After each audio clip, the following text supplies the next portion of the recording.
असह्य होतंय तुला सगळं. इतका भार घेऊन फार ओझं वाटतंय ना तुला. तुझं हे सगळं ओझं आज रिकामं होणार आहे बघ. आता मी सांगतोय ना ते कान उघडे ठेवून लक्षपूर्वक आणि शांतपणे ऐक. आता समज रस्त्यातून तू एक वजनदार गोष्ट तुझ्या उजव्या हातात धरून चालतोयस. सुरुवातीला चालताना तुला तितकासा भार जाणवत नाहीये, पण जसं जसं तू पुढे सरसावतोस तसा तुझ्या हातावर अधिक ताण येतो. आणि मग अशा वेळेस तू काय करतोस तर ती गोष्ट तात्पुरती का होईना खाली ठेवतोस अथवा दुसऱ्या हातात घेतोस. का?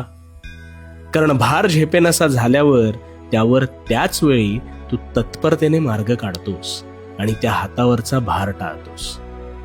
मग यातून काय कळलं?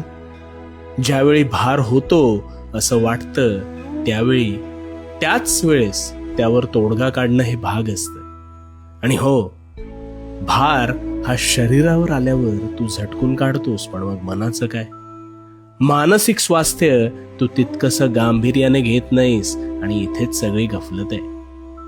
तुझ्या ह्या ताणतणावाची कारणं ना ही अनेक असू शकतात, पण मग ती कारणं धरून बसशील तर त्यात तुझीच फरफट होणार आहे आणि होतीये. मग अशा वेळेस काय करायचं? तर मनात गोष्टी न चघळता जसं हातावरचं ते ओझं झटकलंस ना तसं मनावरचंही ओझं झटकून टाकण्यासाठी बोलून व्यक्त व्हायचं. आता तू म्हणशील तर कोणाशी बोलायचं? तर जिथे तुला मन मोकळेपणाने बोलता येतं ना अशा कोणत्याही व्यक्तीशी बोल. पुरता भार निघून जाईल बघ.